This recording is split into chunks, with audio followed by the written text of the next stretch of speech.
Hello everyone and welcome to a new video on the Colombians Football Report. Today we're going to be going over day 20 of the 2026 FIFA World Cup.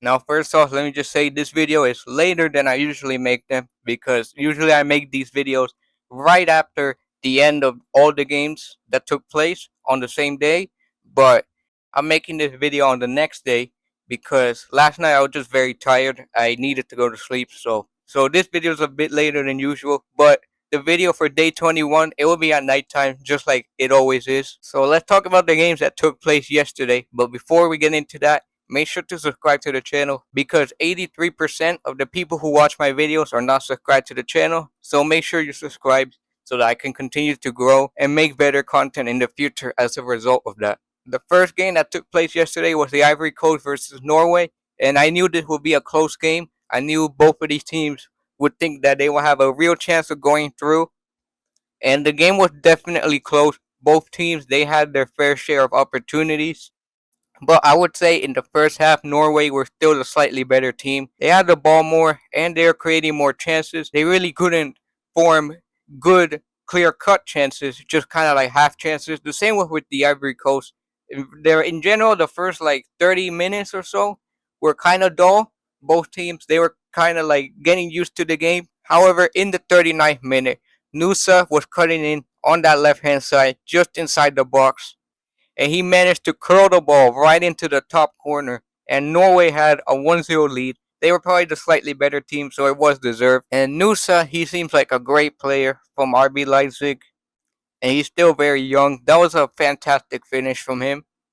In the second half, the Ivory Coast, they definitely became the better team in the game. And it makes sense, obviously, because they were losing, so they needed to desperately create something. And they had multiple opportunities. They had a really good chance that Nyland had to save. I think it was Nicolas Pepe who shot it, and Nyland, he had to make the save. It really could have ended in a goal. Then Amad Diallo, he came in and he started creating more chances for the Ivory Coast due to his good dribbling.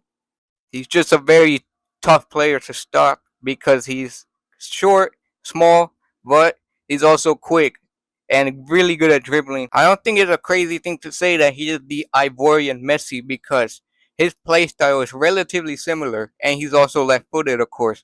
So he came off the bench and he was very good, and he would end up scoring the goal that would bring the Ivory Coast back into it. A great play from him and Nicolas Pepe, which resulted in Amad Diallo still dribbling inside, getting past the defender, and then shooting the ball into the back of the net. A great goal from him, and the Ivory Coast were back level, and they definitely deserved it because in that second half, they were definitely the better team. However, after the goal, it's like Ivory Coast, they went back to sleep again because Norway, then they started playing better. And I feel like this is a thing that happens a lot in this World Cup where a team would score a goal and instantly they would sit back or they would let the other team just have the ball when it really shouldn't be like that. Because I feel like after you score a goal, that's when you should be going even harder to score another one because you have to take advantage of the momentum. The Ivory Coast, they didn't do that. And eventually, the substitute, Oscar Bob, he saw the Ivory Coast defense spreading open, so he passed the ball into space where Berg was, and Berg, he just crossed the ball in to Erling Haaland, and he tapped it in. Now, granted, I don't think it was Erling Haaland's best shot. He should have definitely hit that with more power, but still, it ended in a goal. And Norway, at the 86th minute, they got their winner. And perhaps Haaland had a relatively quiet game, but he was still the hero at the end of the day because he scored the winning goal. You can never count him out, even if he's having a relatively poor game. At the end, he can still score a goal that's gonna eliminate you because he is world class at the end of the day. So after that, the Ivory Coast they went desperately looking for a goal. In stoppage time, they had a very dangerous free kick. Hamad Diallo he kicked it, and it almost went right into the top corner. But Nyland managed to get a hand on it, and he was the hero at the end for Norway. And despite the Ivory Coast trying, and despite Amad Diallo having a great performance off the bench, it was Norway who made it through, and now they will face Brazil in the next round. And I'm pretty sure Norway have a very good record against Brazil. They might even be unbeaten against Brazil in all of history. I'm not sure if that's correct or not, but but I am very well aware that Norway have a good head-to-head record against Brazil historically. They even beat them once in the World Cup. But Brazil, they're going to be motivated and they're in very good form, so that's going to be a very good game to watch at the MetLife Stadium in New Jersey. Next, we have France versus Sweden. And I'm not going to spend too much time on this because it was very obvious from the start that France were the much better team. Sweden barely did anything. I think the only real dangerous chance they had throughout the entire game was when Isaac almost scored a goal. It was just went right past the post, but this game could have easily ended 5-0 for France if it wasn't for the goalkeeper for Sweden, Setterstrong. And France, they were just dominant from start to end. Mbappe scored an early goal, but he was offside. Correct decision. Then Michael Olise almost scored the goal of the century so far. And I truly mean that because that would have been one of the best bicycle kick goals I've ever seen.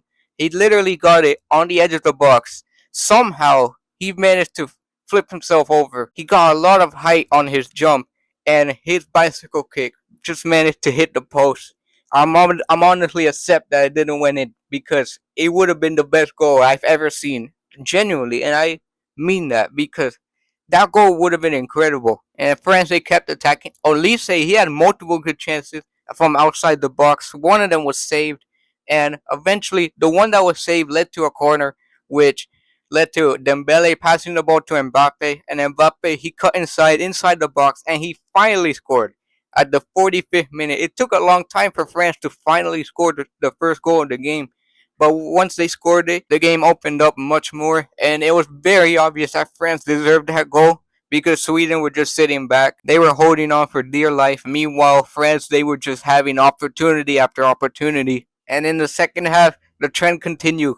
France continued to be dangerous. Sweden could barely do anything.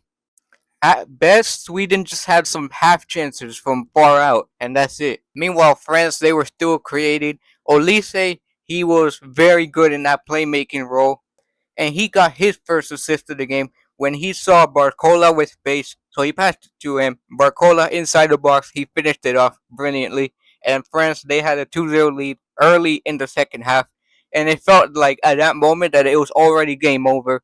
2-0 is not like the biggest scoreline ever, but just the way the game was going, it felt like France, they already had that game won in the 50-minute mark. And then eventually, Olise once again, he was with some space, but he managed to pass the ball to Mbappe, who was getting man marked, but Mbappe, he lost his marker due to his blistering pace. He kept himself onside, and he scored the classic Mbappe finish, and it was 3-0 for France in the 74th minute. And it felt like Mbappe could get a hat trick in this game because he looked unstoppable, him and Olise, but eventually he came off in the 85th minute. Barcola, he could have scored another chance, but he flopped his lines. He also could have passed it to Dembele, who was free. And despite the fact that Sweden, I guess they woke up a little bit during stoppage time, they really didn't do anything in the game, and it was such an easy win for France. And it looks like France are definitely going to win the World Cup. Their next game's against Paraguay, and it is true that Paraguay are very good defensively, but they will need a masterclass to beat this French team. I do want to give a shout out though to Taha Abdi Ali, the winger from Sweden. He came on and he had some good dribbles against Jules Koundé, so he looks like an interesting player. But besides that, very dull game for Sweden. And France, they're through to the round of 16. Now we have the game that everyone was waiting for, or at least us Latin Americans. We were waiting for this game. Mexico versus Ecuador. We knew that this would be a good game. The atmosphere was fantastic. There was a lot of tension between the Mexicans and the Ecuadorians, both online and in real life.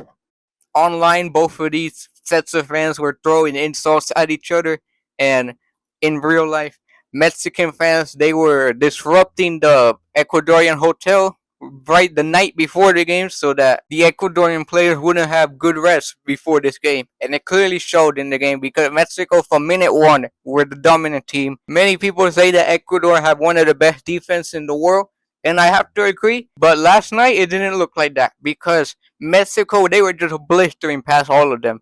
They could have had multiple goals in that first half, And honestly, it was lucky for Ecuador that was only 2-0 at halftime because Mexico had so many good chances.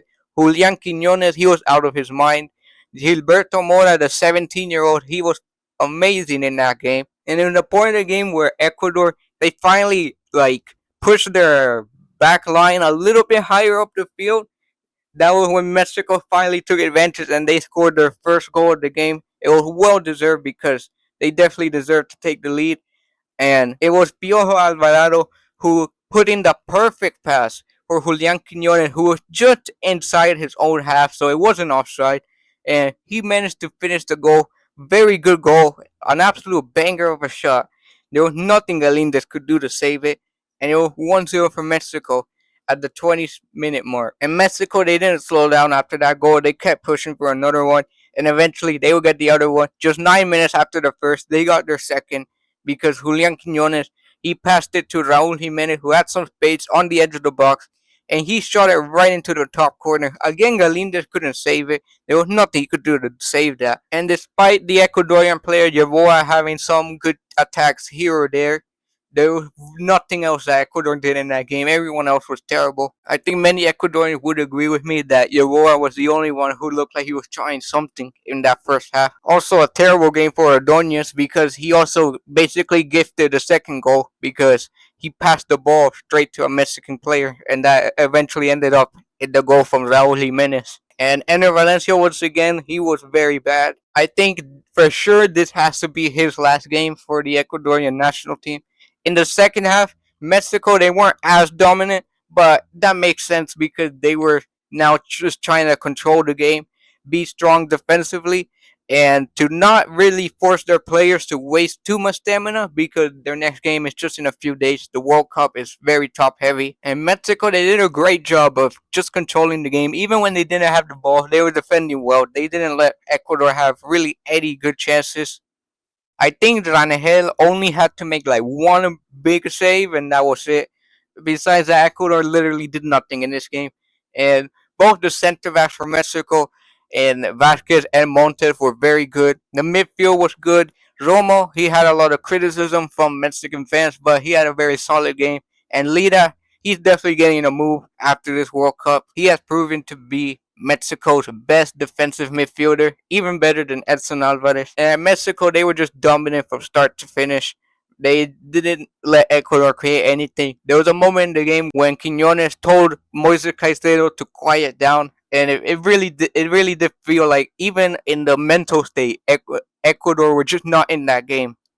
And then near the end, the only thing Ecuador could do was just put in some strong tackles, and that led to some of their players getting booked. And also at the last minute in stoppage time, Hincapié, he got sent off after covering his mouth. So it was just a horrible night for Ecuador from start to finish, and a horrible World Cup for Hincapié. He was not good in this tournament at all. So Mexico, they are through, and it's a very deserved win. And they could be dark horses in this World Cup because their next game in the round of 16 is also in the Estadio Azteca, and that stadium is something else. One of the scariest stadiums in the entire world if you're a visiting team. So that would do it for today's video. Please make sure to leave a like on the video and to subscribe to the channel like I mentioned at the start of the video. I have nothing more to say, and take care everyone.